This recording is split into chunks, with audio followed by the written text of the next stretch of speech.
Hi, I'm in Cartagena, Colombia, sweating more than I thought was humanly possible, and I thought what better time to talk about the top 20 films of 2007. When I say top, I mean my personal favourite films. 2007 was a great year for cinemas. There's going to be loads of films I left off, so please include your favourites down below. Cheers.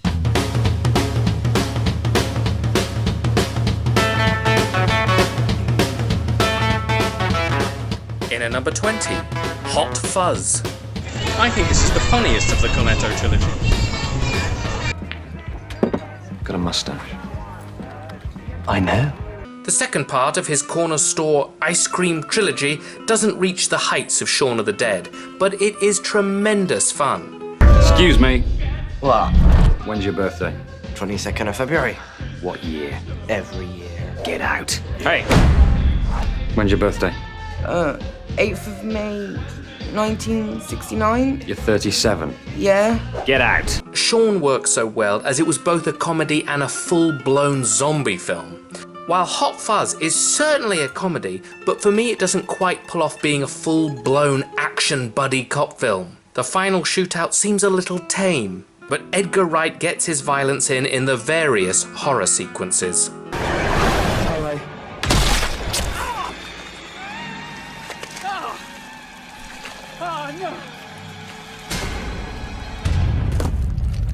On top of that, it is constantly funny. Frank! He's appointing himself judge, jury, and executioner! He's not judge, jury, and executioner! He is! In at number 19, Eastern Promises. David Cronenberg and Viggo Mortensen team up for the second time for this London-set crime film. Yet again, this is a film that doesn't match a team's previous film, the remarkably good A History of Violence, but this is still a thrilling mob drama.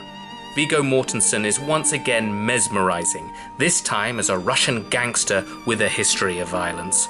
Mortensen is fantastic as the dangerously capable right-hand man to Armin Mueller-Schall's terrifying mob boss. Vincent Cassel is on top form as the short-fused son of the boss, and Naomi Watts is excellent as a nurse trying to protect a baby targeted by the crime family. The highlight of the film is an action scene in a Turkish baths with a fully nude Mortensen fending off men with knives, but that might be a bit too graphic to show here. But suffice to say, Viggo is one hard bastard. Maybe that's a poor choice of words. Now I'm going to do his teeth and cut off his fingers.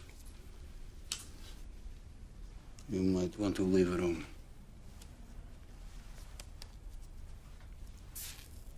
In at number 18, In the Valley of Ella. A great film that seems to have been forgotten about. The reason this film is so powerful is Tommy Lee Jones's performance. Jones plays a father of a soldier who returned safely from a tour of Iraq, but whose burnt remains were mysteriously found near his barracks. Jones decides it's up to him to find out what happened to his son. And he's as gruff as usual, but the love for his late child comes shining through his melancholic eyes. It's a breathtaking, minimal performance. The film deals with the horrors of the Iraq War, including the abuse of prisoners and the impact the war had on soldiers who returned. A really good film with a particularly great performance at its core. I need to see him. I need to be with Michael. He's gone. I need to be with my boy. There is nothing left. What the hell does that mean? In at number 17, The Darjeeling Limited. In my mind, this is Wes Anderson's most underrated film. The on-location filming in India is absolutely stunning. And I gotta say, I do miss the more real location-centered Anderson films, more so than his more recent, heavily stylized, mostly set-driven films. This witty comedy follows three difficult brothers on a luxury train in India. Each of them are still struggling with the death of their father. Owen Wilson, Adrian Brody, and Jason Schwartzman are hilarious as the brothers constantly popping over-the-counter medication. What's that? Some kind of Indian muscle relaxer. I got it at the pharmacy next to the train station. What's that? You don't need a prescription here. Type of Indian flu medicine. It's got a tranquilizer in it. What's that? Strongest Indian painkiller you can get. It's for my face. And be careful with that. You only want to take one drop.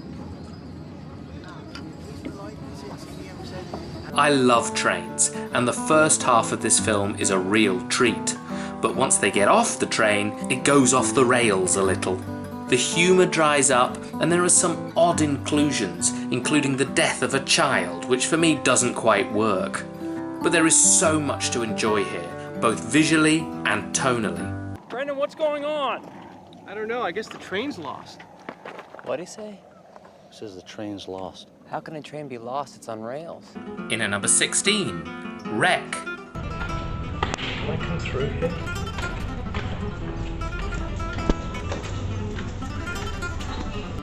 One of the best and most fun found footage horror films. Found footage films are a mixed bag, but this one just might be my favourite. This Spanish horror film is full of nasty surprises and disturbing imagery. We follow a journalist and a cameraman who are tagging along with a group of firefighters one night, when they all end up in an apartment building where strange things are afoot. The building is quickly locked off by the police, and the tenants, firefighters and journalists are now trapped in a building with a zombie-like outbreak.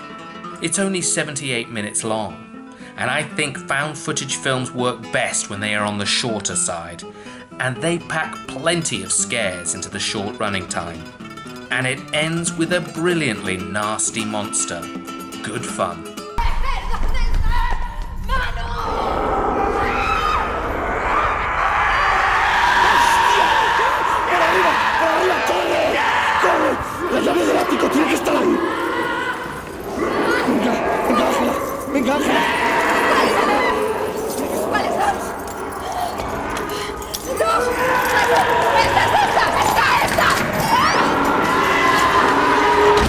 In at number 15, Enchanted. The enchanting Amy Adams absolutely makes this family film. She stars as the archetypal Disney princess who is sent from an animated magical kingdom to the real world. This could have been an irritating, self-referential Disney mess, but thanks to a witty script and an outstandingly charming central performance, this is a real treat. Adams couldn't be better, and she is joined by a great supporting cast, including James Marsden as a dim Prince Charming, Timothy Spall giving his usual subtle performance, You want justice, sweet caramel apple, maybe? Susan Sarandon as the evil sorceress, and the wickedly talented one and only Adele Dazeem. There are great songs, and the whole thing is just lovable. You see, I've been wandering very far and long tonight, and I'm afraid nobody's been very nice to me. Yeah, well, welcome to New York. Thank you. In at number 14, The Bourne Ultimatum. The third Bourne film may just be the best. Very rarely does a trilogy get better with each film, but this franchise bucked that trend. So it's a shame that they made two more, as Ultimatum was the perfect ending to the story about the spy with amnesia. It's very similar to the previous two films, but this time round the formula is perfected. Paul Greengrass steadies his camera for the action, and there is actually a sense of finality to the whole story, with Jason Bourne finally finding out who he is and where he came from. The sequence in Waterloo is a particular standout. I now can't walk through that station without humming/muttering the score. This is top-notch spy stuff.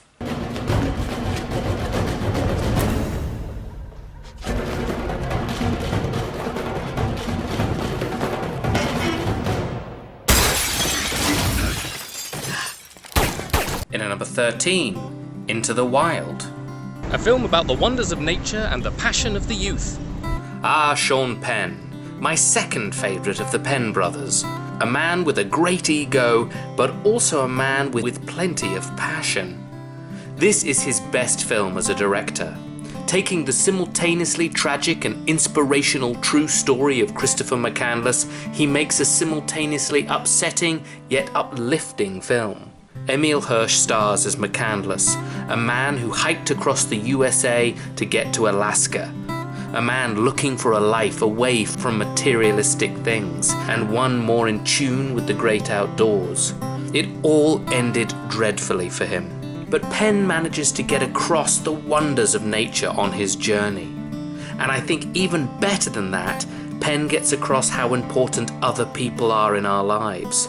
The friendships McCandless makes along the way are genuinely moving, and you wish that he could have stayed with any of the kind people who offered him help. And Penn had assembled a hell of a supporting cast, including the late great William Hurt as McCandless's father. I want to buy you a new car. That's right. A new car? Mm-hmm. Why would I want a new car? I don't want anything. Okay. Just these things. Okay. Everything has to be difficult. Thank you. Maybe Thank that's you. not what he means. Maybe he just wants his old car and it's not such a big deal. Thank you. In at number 12, Persepolis. An incredibly powerful animation. This is a coming-of-age film set during the Iranian Revolution. In 98 minutes we get a full picture of both a country and a young woman changing. Marjane Satrapi adapts her own 2 graphic novels here, and the beauty and humour of those remain intact. It is stunning to look at, and is full of so many fascinating details that it totally sweeps you up. We see her early, comfortable childhood in a liberal family, filled with love of music and even trainers. Then everything changed. That free society disappeared, and rights were stripped from her. She, however, was so vocal that her parents knew that it was only a matter of time before she would get into trouble, and so she was sent abroad to study. Her emotional and educational journey are brilliantly captured. This is certainly one of the very best animations of the decade. Hey, you! Stop where you are! Mind telling us why you're running, sister? Because I'm late. I have class in 5 minutes. But you can't run like that, miss. When you run, your rear end jiggles. It's what you call immodest. Well, then stop staring at my butt!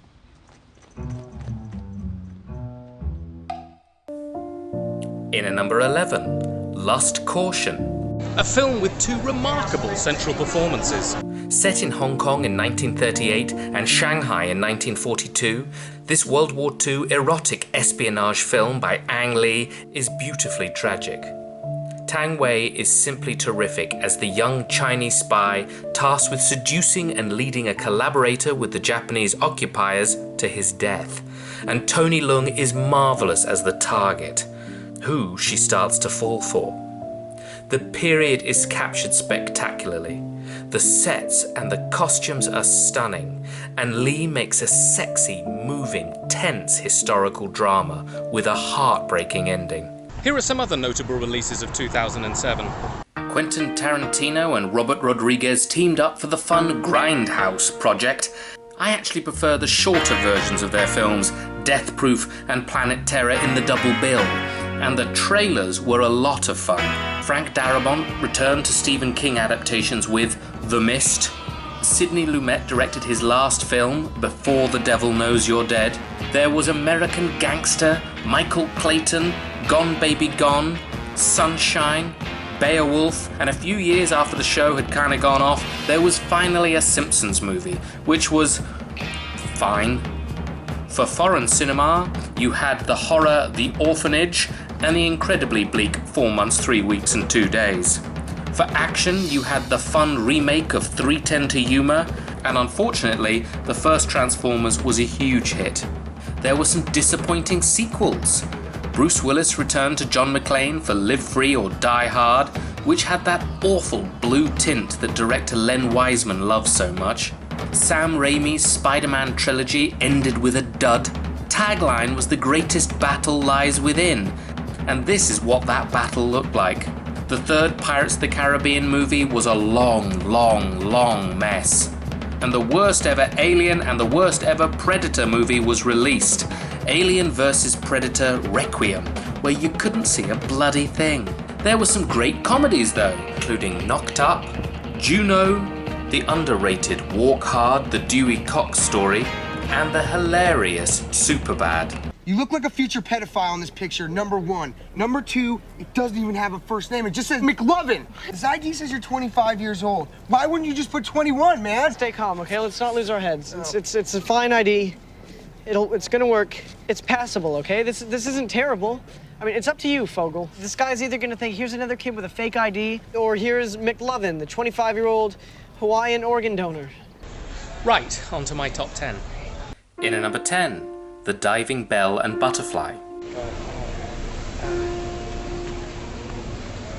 An upsetting but strangely beautiful film. This French film tells the true story of Jean-Dominique Bauby, who had the terrifying locked-in syndrome after suffering a stroke. This is where someone is almost completely paralysed but still is working mentally 100%.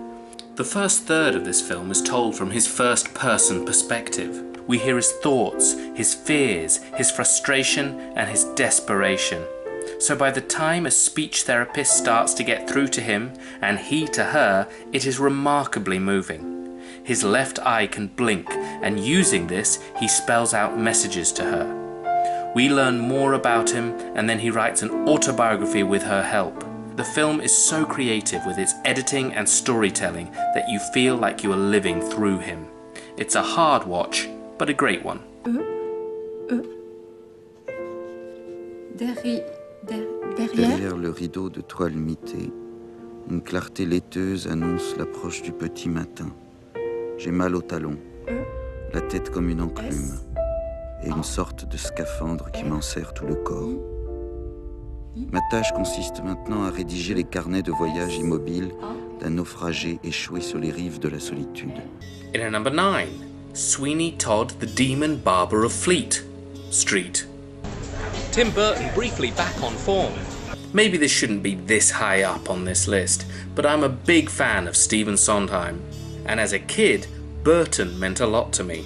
He hadn't made a film I had really enjoyed since 1994's Ed Wood, so this violent musical was a real treat for me. Yes, it doesn't star the best singers in the world. Johnny Depp, Helena Bonham Carter and Alan Rickman are not exactly Broadway-level vocalists.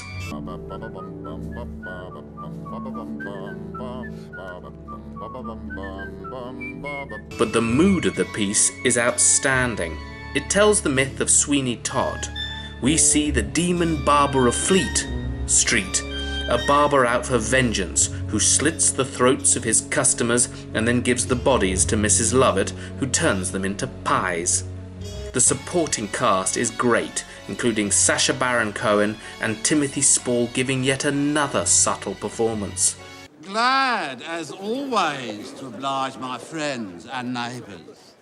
The murders are done to perfection, and while the songs are not everyone's cup of tea, I love them and annoyed my friends for nearly a year singing them when I was drunk. Well, we did spend a lot of time in Sam Smith's pubs around Fleet Street. How about a shave? In at number 8, Ratatouille. I find the premise of a cooking rodent absolutely revolting, and I'm also not a fan of the dish ratatouille. So it is testament to Pixar's storytelling that this film is still so funny and moving. Set in Paris, we follow a disgusting pest who invades a kitchen. He dreams of becoming a chef and gets his chance when he teams up with a garbage boy, instructing him how to cook by pulling his hair. It's another ridiculous concept by Pixar that they pull off fabulously. Much like the lead Nora pulls on our hair, the film pulls on our heartstrings. This is Pixar at their best.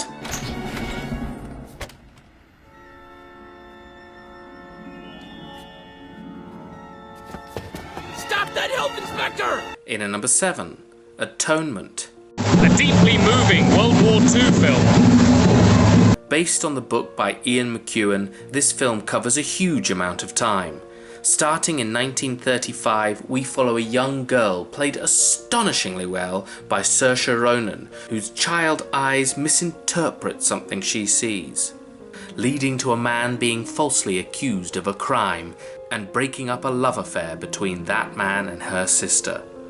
The couple in question is played by James McAvoy and Keira Knightley, who I think both give their finest performances here. The film moves on to World War II and is one of the best films to depict that conflict this century so far, with some truly breathtaking sequences. It then even moves to modern day, with the little girl, now played by Vanessa Redgrave, dealing with what she did when she knew no better. The film also has a heartbreaking twist in its tale. It's a brilliant British picture. In at number 6, the assassination of Jesse James by the coward Robert Ford. A film as long as its title. This is one of the most beautifully shot westerns of all time. Well, of course it is, as the GOAT Roger Deakins is the cinematographer. He has helped with superb costumes, sets, and real locations in Canada. This got middling reviews when it came out, and I think that's a real shame, as it is both stunning to look at, but also a very moving portrayal of two very complicated real-life figures. Brad Pitt plays the legendary Jesse James, and the film does an outstanding job of showing him as both a charismatic man, but also a hothead capable of terrible things. And Casey Affleck stars as the immediately unlikable Bob Ford. He perfectly portrays a guy that makes your skin crawl for reasons that you can't quite put your finger on. A man wanting fame and notoriety who hates it once he gets it. It captures the Old West amazingly, right down to messy shootouts with inaccurate guns.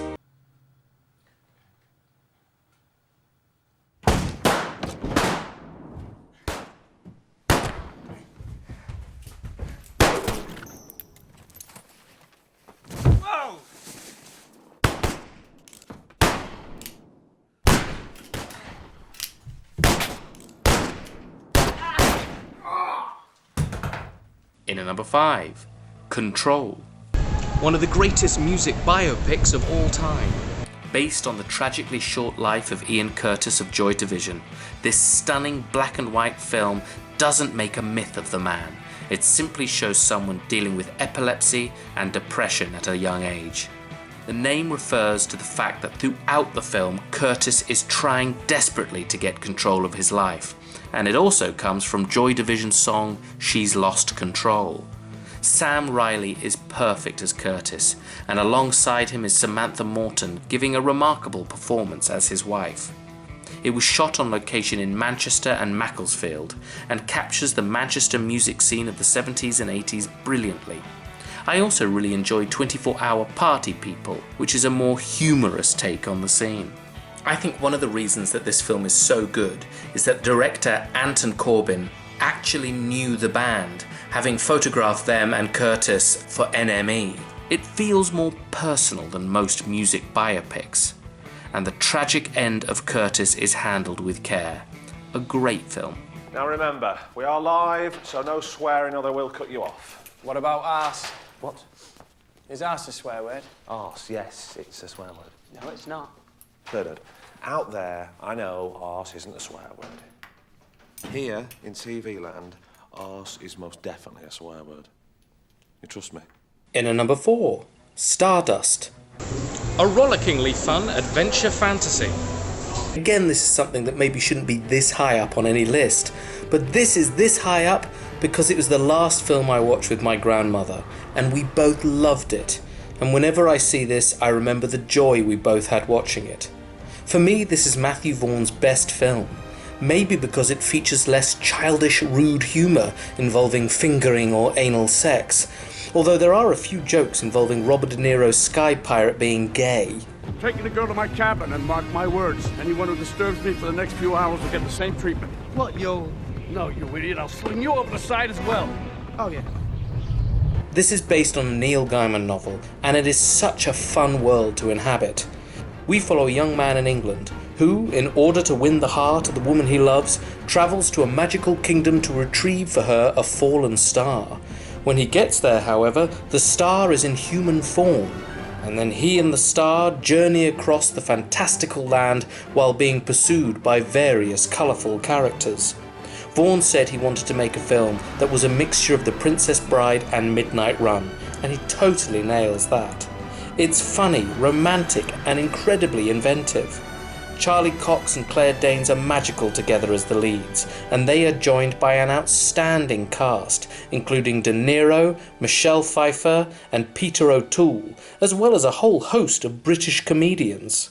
There are some dodgy special effects and maybe some sequences that don't work as well as others, but I really love this film.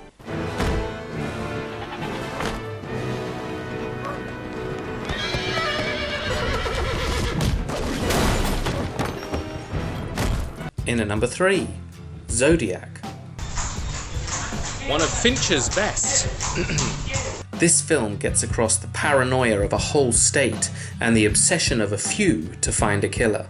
I love David Fincher's Seven, but in many ways this film is a sort of antidote to that kind of movie. The kind of movie where the serial killer stands out as a mesmerizing character. This is far less stylized. What violence is really like has rarely been captured accurately on film, and the murders here are literally sickening. There's nothing titillating about them, they're just horrible events happening to innocent people.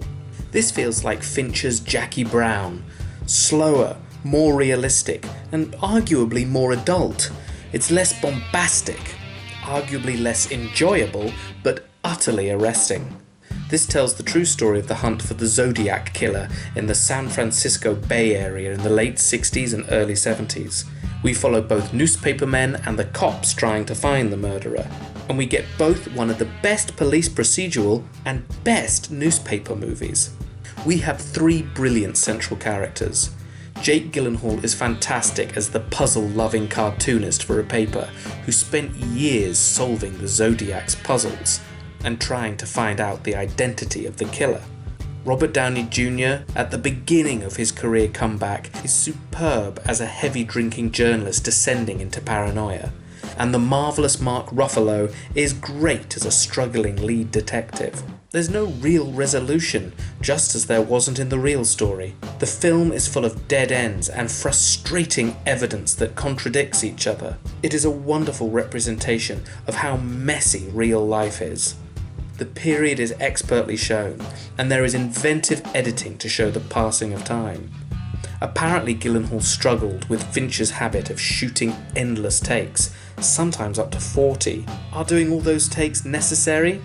Was it worth it? Well, I guess so, as the proof is in the pudding, and this is a delicious, terrifying, nasty pudding. In at number 2, No Country for Old Men. The Coens finally win the Oscar for Best Film. Well, it was always going to be one of 2 films for me. 2 absolutely incredible films. This adaptation of Cormac McCarthy's novel is absolutely one of the very best Coen brothers movies, certainly one of the very best neo-westerns of all time, and without a doubt is one of the very best movies of this century so far. Set in 1980, we follow a wild bunch of characters in West Texas.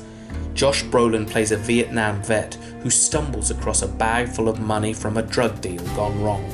Javier Bardem as a terrifying hitman sent to get the money, and Tommy Lee Jones as a sheriff trying to find out what is happening. All 3 are tremendous.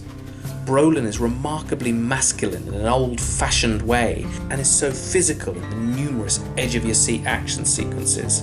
Truly some of the most tense scenes in film history.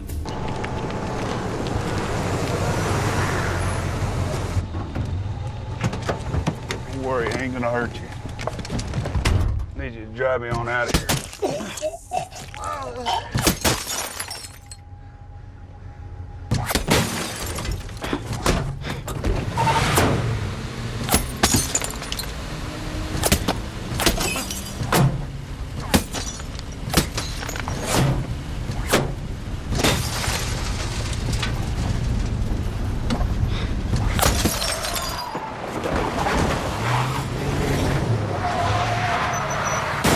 He also has barely any lines. He is a man of action, not words. Jones gives another gruff, world-weary performance.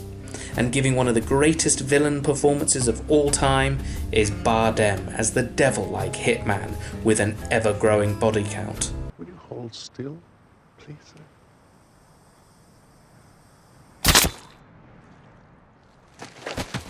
His hair alone is unique, but so is the writing and how he pulls off the astonishing dialogue.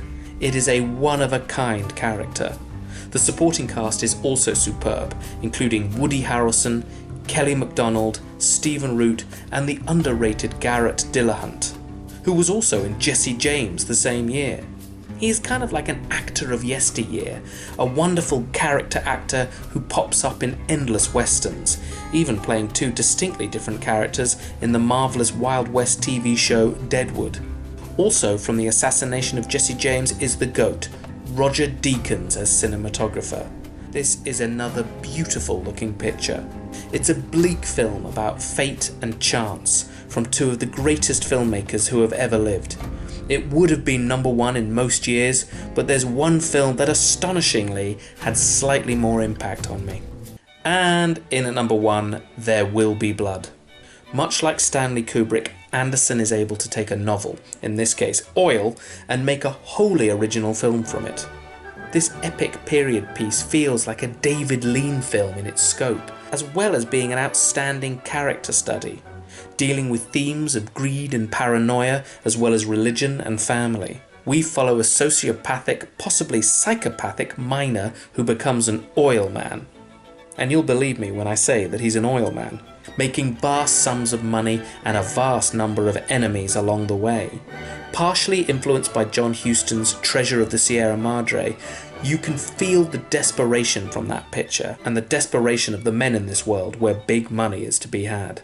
Daniel Day-Lewis gives one of the finest performances of all time as Daniel Plainview. We both root for him, loathe him, and fear him. We believe he is capable of great and terrible things. I can't keep doing this on my own. With these, people. The relationship between him and his adopted son is remarkably touching and complicated.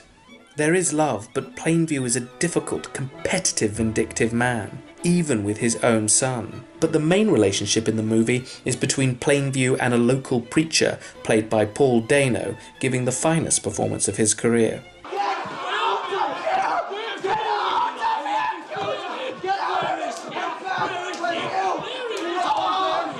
Do you accept Jesus Christ as your Savior? Yes, I do. Would you be free from the burden of sin? The cinematography, the editing, the costumes are all breathtaking, and everyone behind the camera is equally a star to those on screen. And one of Anderson's most important collaborators is Johnny Greenwood, who delivers one of the greatest scores in film history. Indeed, there is no dialogue for the first 15 minutes or so, and the visuals and the music tell us so much about this world and the lead character. Paul Thomas Anderson is one of the greatest living and working directors today. A man who experiments in his movies. An artist who is constantly surprising his audience with real-life complex characters involved in beautifully looking, brilliantly told stories. Anderson often doesn't know how to end his films, as he is mostly focused on characters. And in There Will Be Blood we get another strange ending, but a mesmerising one that instantly stays in your mind and instantly makes you want to watch it again. I drink your milkshake. I drink it up! Indeed, I first saw this renting it from Blockbuster at home, having missed it in the cinema. When it ended, I wanted a milkshake and immediately started it again, knowing I had just seen one of the best films of all time. Then years later, when I saw it at the Prince Charles Cinema on the big screen, my appreciation for it grew even more. 2007 was a hell of a year for cinema, and this is my favourite film of that year, and probably my favourite film of the decade. I'm finished. Right, so counting down my top 20. In at number 20, Hot Fuzz. In at number 19, Eastern Promises. In at number 18, In the Valley of Ella. In at number 17, The Darjeeling Limited. In at number 16, Wreck. In at number 15, Enchanted. In at number 14, The Bourne Ultimatum. In at number 13, Into the Wild. In at number 12, Persepolis. In at number 11, Lust, Caution. In at number 10, The Diving Bell and Butterfly. In at number 9, Sweeney Todd, The Demon Barber of Fleet Street. In at number 8, Ratatouille. In at number 7, Atonement. In at number 6, The Assassination of Jesse James by the coward Robert Ford. In at number 5, Control. In at number 4, Stardust. In at number 3, Zodiac. In at number 2, No Country for Old Men. And in at number 1, There Will Be Blood. Well, those are my top 20 films of 2007. What did I leave out? Loads, probably. So what are your top 20 films of 2007? Cheers.